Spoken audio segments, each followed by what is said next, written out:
William Gargan stars as Barrie Craig, confidential investigator.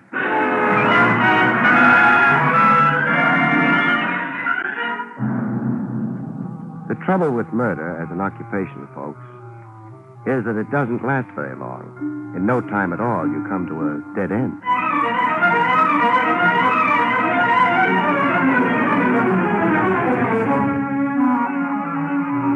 The National Broadcasting Company presents William Gargan in another transcribed drama of mystery and adventure with America's #1 detective, Barrie Craig, confidential investigator.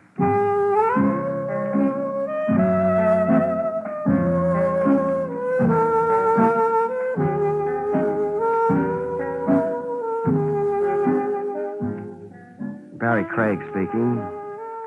An investigator's license costs only a few bucks. When you're starting in the business, you've got ambition. So you have the license put under glass and framed. You spend a couple of hours deciding on the best place to hang it. Then you find out all you've done is bought yourself a front seat for the back stairs. But you also find out an awful lot of people use the back stairs. It's open. Craig, Yeah. you alone? There are mice. They're tame, though. I wonder if you're the man I'm looking for, Craig. You'll have to figure that out by yourself. It says confidential investigator on your door. I had that put on myself. Maybe I was boasting. Small place. Hmm. What's this door? Leads to the back stairs. Yes? You want to look under the desk, too? I have to be careful. How much money do you make a month? Not enough to have my clothes made by your tailor. I think perhaps you'll do. Thanks. This is what you'll work with. An envelope? Take a look inside. All right. Money. Count it. Uh-huh. 5,000. Yes. I want you to buy a necklace for me, Craig. For $5,000. That's right. You got any preferences in necklaces? A girl named Wendy Harper has the one I want. She lives at the Beecham Towers Hotel. Maybe she's got more than one. Oh, no. The necklace is pearl. You buy it from her, turn it over to me, and collect $500. You don't like the Beecham Towers Hotel? Well, what's that got to do with You it? could go over there, buy the necklace yourself, and save my fee. I could also be sued for divorce. Meaning you can't afford to be seen with her. Fair enough. I'd like a receipt for the $5,000. Sure. Received from... From? You don't need that. How will I get in touch with him? I'll phone you. Okay. Your receipt. Thanks. I suggest you begin work at once. Right. Oh, one thing. Yes? Suppose she doesn't want to sell. She'll sell. You're sure the necklace is worth $5,000? Yes, I should be. I gave it to her.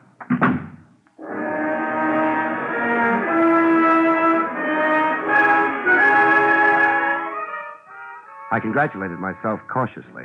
A case a week like this, and I could start getting my clothes tailored, too. I locked the office door. Who knows?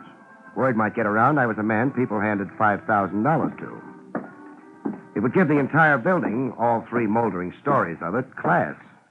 Burglars might start dropping in. Oh, hello, Jake.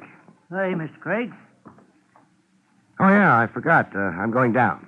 Don't rush it. The elevator's got to have time to rest. After the long pull? Yeah. Got to rest your horse at the end of a furrow, you know. Jake, forget about that farm in Vermont, will you? You're in the big city now. I'd rather have a horse. If you was in such a hurry, why didn't you walk down? Too proud. I've just moved into the upper income brackets. That so? Thanks. By the way, Jake, did you notice the man you took down from my floor a couple of minutes ago? No. Had your nose buried in the farmer's almanac? I didn't take nobody down. Oh. Well, that was my client. Who was? The man you didn't take down. I don't suppose you took him up either. No? Used the stairs both times. The back stairs, Jake, Yeah?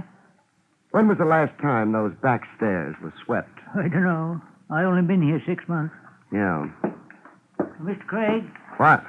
must get kind of lonely up there on the 3rd floor. Sort of. Why?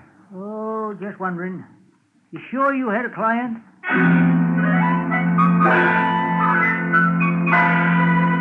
I smiled at Jake. I could feel the fat envelope in my pocket. $5,000 carries a lot of conviction.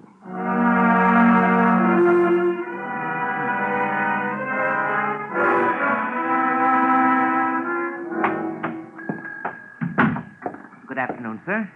Miss Harper. She expecting you? Phone up to her, and she will be. Yes, sir. The name? Craig. One moment, sir. Miss Harper, there's a gentleman here to see you, Mr. Craig. Yes, of course, Miss Harper. 407. Miss Harper's expecting you. Thanks.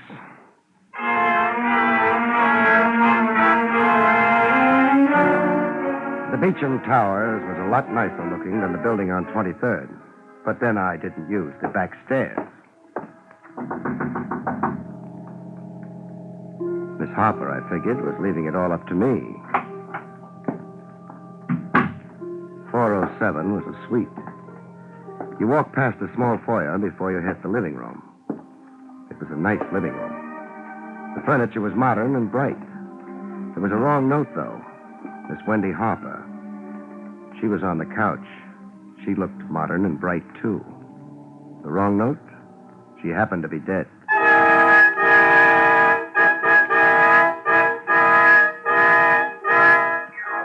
Her eyes were open. For a minute, I had the impression they were looking at me. I couldn't decide if they liked what they saw, or if they were looking over my shoulder, the way I should have looked.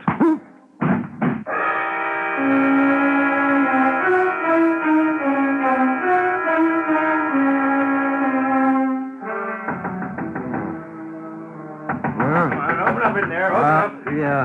Oh, all right. A little late, friend. What do you want? I'm Clancy, the house detective.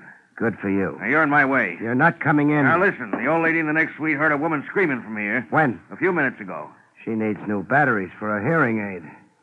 What time is it? 7:30. Nobody screamed in here for at least a couple of hours. Where's Miss Harper? She's in. I want to talk to her. You're going to be disappointed. Miss Harper's in no mood for conversation. I'd like her to tell me that. Lots of things we'd like just never happen. Hey, what's the idea? Hey. You want to get in here? Take my advice. Call a cop. Hey. I slammed the door shut in Clancy's face. Clancy was guessing. He wasn't sure. Maybe I was just a boyfriend with a temper. He'd stand around and wonder what to do for a while before trying to come into the room again.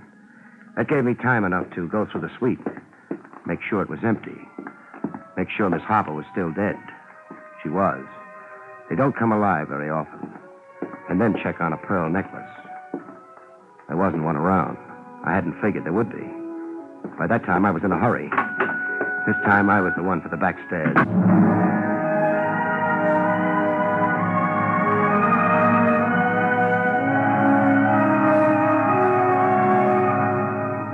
I was picking up time with every step I took. But time for what? The back door led to an alley. I had ash cans for company. A man named Nothing, whom no one had seen, for a client, and a crude frame-up for murder as a future. I had no optimism about my chances for playing tag with the homicide squad. The cops had a name for me. I had no name for the man who'd sent me to visit a dead girl. No name, no lead, nothing but a hope that whoever had set up the deal would be too impatient to wait for the morning papers. Up the street, the Marines were coming. I said goodbye to the alley before they could land, made the other side of the street, and waited. The hotel was on a quiet street. No crowds. Nobody watched the cops pour into the hotel. Nobody but me and a small man pretending he was part of a doorway down the street. The last cop went into the hotel, and the small man abandoned the doorway. He didn't know it, but he had me for company.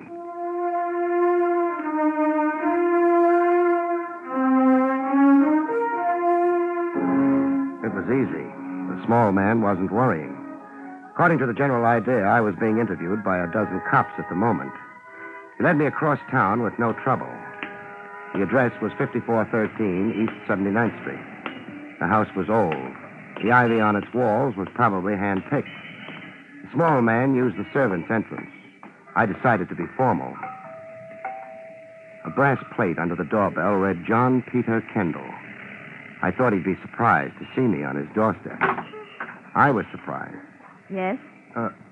Mrs. Kendall? I'm Mrs. Kendall. Good. I beg your... You're excused. Better shut the door. Are you a salesman? Not exactly. Well, you're big enough, heavens knows, but you don't look very dangerous. So? Thank you. Mr. Kendall home? I don't think so. I don't know. I guess it is a pretty large house. It is. Also, John and I don't get on very well together. So why am I telling you this? Maybe because I look reliable and a little stupid. That's silly.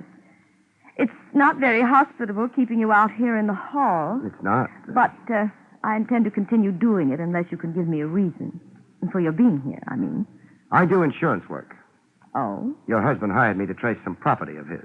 Well, he must have been very anxious about it if he asked you to come here at this hour. He was anxious. Strange. Why? Dear John has so much property. Oh, this was something special. And confidential? It used to be. What does that mean?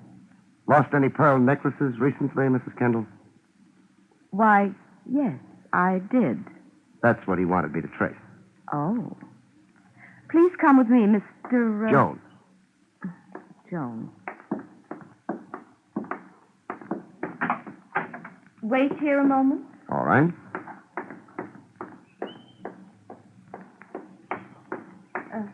Mr. Jones, Yes? this is the necklace I lost. It looked like $5,000, too. Mrs. Kendall, her price tag wasn't showing. Well, Mr. Jones, When did you get it back? John brought it to me, perhaps an hour ago. An hour ago? Then he is home. He said he might go out for a stroll. I didn't try to translate. A stroll in John's peculiar vocabulary could mean almost anything. You asked him where he got the necklace? No. I assumed he'd hired someone like you to find it for him. Mr. Jones, Yes? what are you really after? Will you see if your husband's home, please? All right. Mr. Jones, What? are you sure you're doing something for my husband, not to him?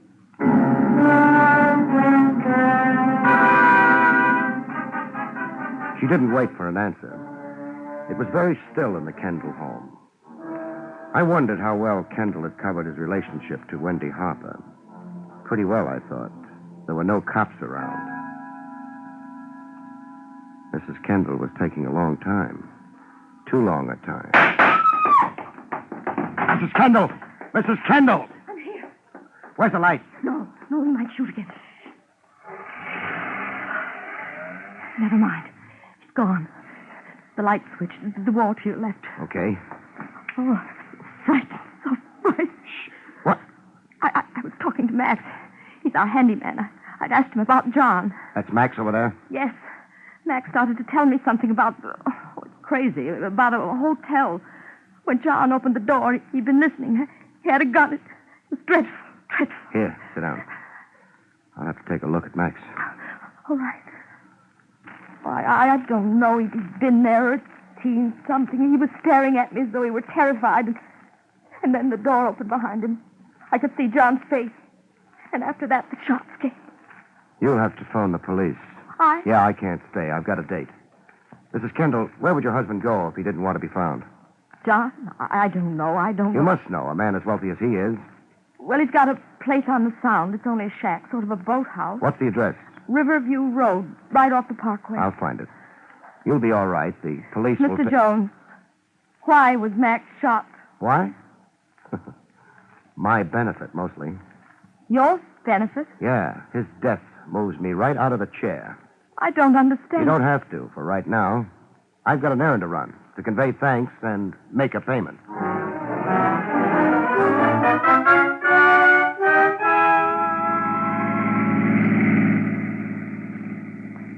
Hey, Bud. Yeah? Kind of late to be driving out to the Sound, ain't it? You mind? Nah, I don't mind. As long as you got the fare. I've got the fare. Only reason I brung it up is, not many cars going out this way this time of night. Yeah, I guess so. So the car behind us must be tailing us. Car behind. Yeah. Been there last half an hour. It's got one headlight weaker than the other, kind of stuck in my mind. Don't worry about it. I don't want no trouble. There won't be any for you.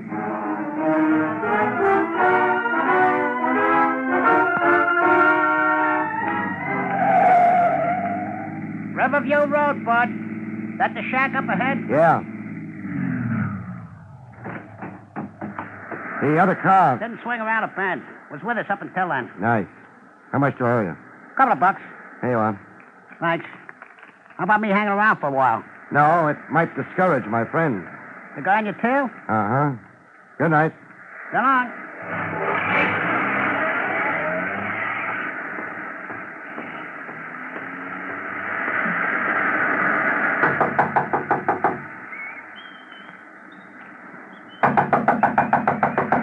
Who's that? Craig, Barrie Craig. Recognize the name, Mr. Kendall? What do you want? Hard talking through a door. Don't try anything, Craig. You don't need that gun. Let's not agree about that. It's cold out here. Come in. Slowly. Thanks. Over there at the table. Sit down. Okay. Put both hands on the table, please. Everybody knows all the angles nowadays, except maybe me. Why did you come out here? I had a report to make. Report? Sure, don't you remember? You hired me. Oh, well, I... Funny thing. 9 times out of 10, people who hire me don't expect me to believe them or to carry out their orders exactly the way they gave them. They're always working on an angle. What's so funny about that? I always believe my clients. I do my best to carry out their orders the way they say they want them to be. That gets me into more trouble. You're wasting time. And you don't have much time left? You said you had a report to make. Sorry. That necklace you hired me to get. Well? It's back in your wife's possession. You gave it to her? No, you did. It's a little late for jokes. No jokes. You can check with your wife. Not only that, Mr. Kendall, the whole deal worked out a lot cheaper than you expected. What do you mean? $5,000 is a lot of money. One girl's life, a lot cheaper. You've still got the money? Yeah. Now, don't reach. Stop being so nervous. I was just getting this. $5,000. And Wendy? What do you think? Well, I don't understand what you mean. He's had time enough to get here, so I'd better get rid of this light. Your gun, Kendall. I'll need it. Don't move around, Kendall. It's dark in here. Our mystery man outside hasn't got artillery, only a revolver. We're safe for right now. Well, I don't know what's happening. Shut up. He's moving around, waiting. We can wait, too. Yes, but for what? He's got to make up his mind if we're dead or not. He'll have to check. Till then, let's chat, huh? A man comes into my office, hands me $5,000, instructs me to buy a pearl necklace from a girl in a hotel. I don't... It's my story. The guy uses the back stairs, doesn't leave his name. I take the dough, get to the hotel, walk into the girl's suite, and get knocked out. The girl is dead. Yes, but I you didn't... keep interrupting. I wake up to find the old lady next door has heard a woman scream and yelled for the house dick. He's at the door. He's supposed to walk in, find the dead girl, and me with $5,000 in cash on me. He calls homicide. I tell my story to them. How do you think they go for it? I don't know. I don't... Don't overdo it. It's plain enough. My client is a work of the imagination, they say. I knocked the girl off her a dough. Very simple and very pretty. Well, then who is that outside? When I got to the hotel, I had to be announced. The clerk called upstairs. He held a conversation with Miss Harper. He told me she said it was okay to go on up. But Wendy Harper was already dead. Well, then... Shh. Junior's making his bid. Okay, drop it. What? I said drop it, Junior. You've got the moonlight behind you. No. I don't like it, but... Oh! Got a match, Kendall? Yes, I have.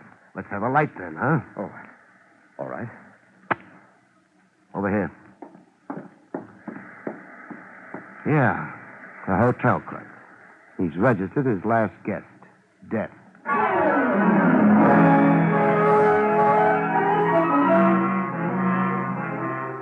John Peter Kendall didn't have any comments to make. He stared at the dead clerk as though he'd never seen a corpse before. Maybe he hadn't. He was my client, wasn't he? Let's get out of here. Yes, but what about him? He's dead. Well, isn't there something we should do? There's nothing you do about the dead. Well, I mean, he was killed. Yeah? Well, the police? You're in the clear on this particular death. What are you worrying about? I suppose you know better than I. Also, I've got the gun, so... All right. Yeah. The clerk's car is out here. How about yours? I came here by cab. That can be checked. I still say I came here by cab. Okay, we'll borrow the car. Hold it. That's on this road. The police. Sounds like them. Of course, they could be on their way to a ball. Would you like to stay and chat with them? No. There are too many things, and I'm confused. Where's Riverview Road lead? To the city. I mean the other way. Well, it sort of peters out about a half mile from here. No good. They take one look at the corpse and come after us. With the road a dead end only a half mile away, we'd be finished. Come on. Well, we could drive toward the city. You think they'd let us pass if they're heading here? Forget it. We'll leave the car where it is. Who planted these trees? I had them put there. Oh, good for you. You should have planted them a little more thickly, however. We get in among them. This ought to be good enough. But any search would... Find us? Sure. But maybe... Uh-oh, here they come. A squad car and a taxi. Yeah, the cab I came out in. The driver spotted the clerk tailing me. He must have hung around down the road and heard the shots, and then went back to town and collected police. They've checked the car. Empty. Now for the house. In a half dozen seconds, they'll be popping out of there looking for us. Come on. Maybe we can make the cab. The driver left it out in the road proper. What good does that do? The squad car... Don't worry about that. Get into the cab and start it. All right. Me, I'm going to be nasty to a tire. Yeah. Get going.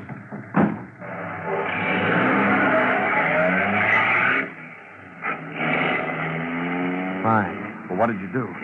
Screw the tire valve open on the squad car. The clerk's car is blocked off, so they'll have to change the tire. Maybe we'll have enough time. The police won't like it. How very true. You know, Mr. Kendall, I'm in trouble. Not only am I wanted for murder, but now for committing a nuisance on police property.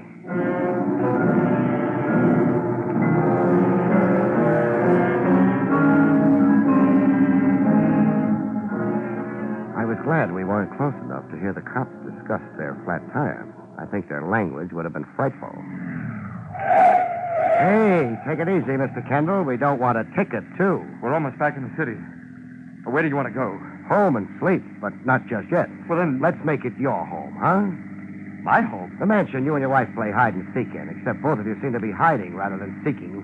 If you don't mind, I could do without your wit. So could I if I had any. Mr. Kendall. Yes? The whole thing started with a necklace, a pearl necklace. That's right. You didn't bother telling me it had belonged to your wife before you passed it on to Wendy Harper. It hadn't belonged to my wife. Then why all the anxiety about getting it back? Well, she found out about it through the jeweler where I bought it. I had to pretend I'd gotten it for her as a surprise. That meant you had to get it back from Wendy. It would have looked bad in the divorce case. And Wendy wouldn't part, except for $5,000? That's right. Do we have to? We do. Come on. Better not ring. Your handyman wouldn't answer. Max? He's dead, too. What? Use your key. Why, I can't take much more of this. There won't be much more. Go on.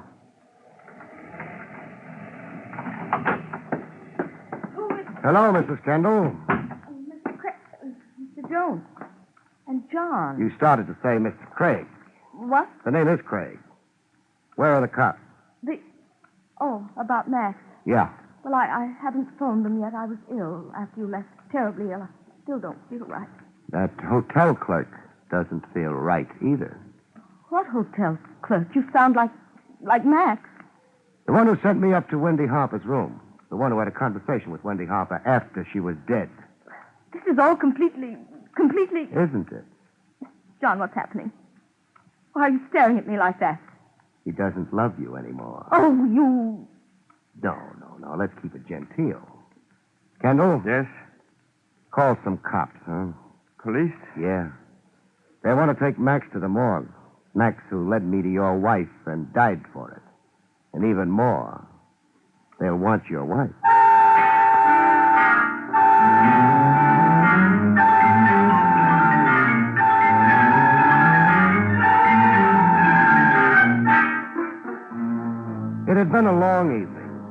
I'd stayed ahead of homicide for a while, but they always catch up. Craig, Yeah, Lieutenant Trav Rogers. give me one good reason why your license shouldn't be revoked. Mrs. Joanne Kendall. I said a good reason. What else could I have done, Trav? You're not trying to tell me you were afraid of the frame. I never tried to tell a lieutenant of homicide anything. No, I wasn't. But I had a job to do. I got it done, too. You could have been killed in the process. Oh, there's a law against that. Oh. Craig, we got the whole thing laid out. The Kendall woman moved in on what looked like a perfect opportunity to get rid of Wendy Harper, frame you for the killing, and have a club over her husband's head for the rest of his life. Because he'd hired you, all she had to do was threaten to tell us about that, and he'd be tied in. Well, where did you get the bright idea it was Mrs. Kendall who set you up and not her husband? Clancy, the house dick at the Beecham Towers. Huh? He came up and told me an old lady had heard a woman scream a couple of minutes before I regained consciousness. The Harper girl had been dead for hours then. So it had to be Mrs. Kendall screaming. To get Clancy up and you arrested. Mm-hmm. Come on. Buy me a beer. Well, we'll go out and have beers, but what makes you think it's going to be on me? You just made $500, remember? Holy smokes. What now? I forgot to collect. Good night, folks. See you next week.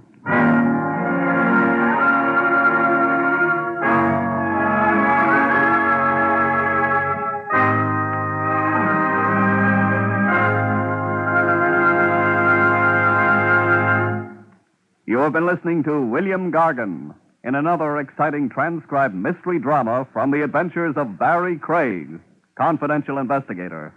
Tonight's story, The Case of the Naughty Necklace, was written by Lou Vittes. Next week, it's the strange story of paper bullets, about which Barrie Craig has this to say. Next week, folks, I find out that words can be bullets. When two prize-winning authors do their literary best to prove the gun is mightier than the pen. See you next week, folks.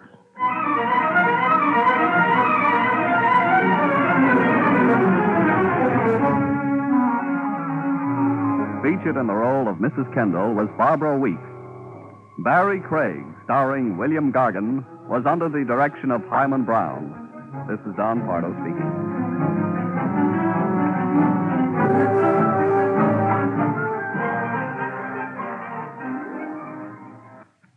Now enjoy Meredith Wilson's Music Room on NBC.